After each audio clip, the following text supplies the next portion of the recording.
Next, we'll look at solving an equation containing a radical or a cubed root. So we want to solve the cubed root of 5x squared minus 12x plus 6, and then we want to subtract the cube root of x, all equal to 0.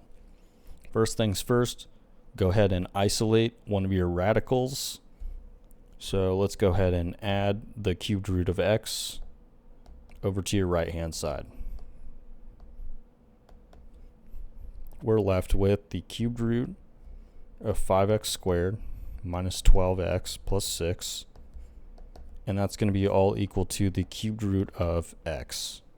So in order to undo the cubed root, we can go ahead and raise both sides to the third power, and we're left with 5x squared minus 12x plus 6 is equal to x.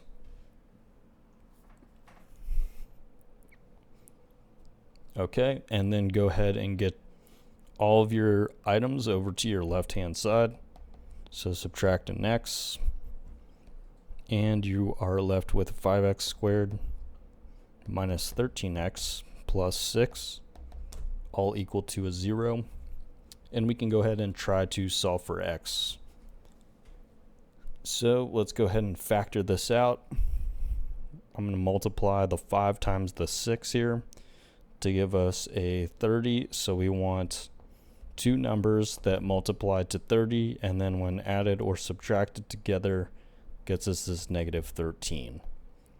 So that will be a negative 10, and that will be a negative 3. See if you can further reduce here. We can reduce the 5x minus 10 to x minus 2 by pulling out a 5. And we can't do anything with the 5x minus 3, so we'll leave it as is.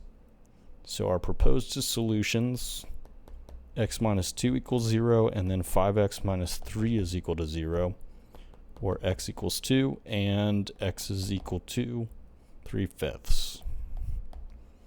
So you're not done. Go ahead and check these in your original equation to see if they make sense to include them as your final solutions. So first we'll go ahead and check the 2. Plug this back into your original equation here. So you have the cubed root of 5 times 2 squared minus 12 times 2 plus 6 minus the cubed root of 2, all equal to 0. And this will get you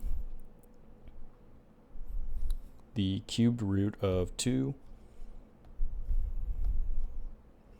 minus, let's see, cube root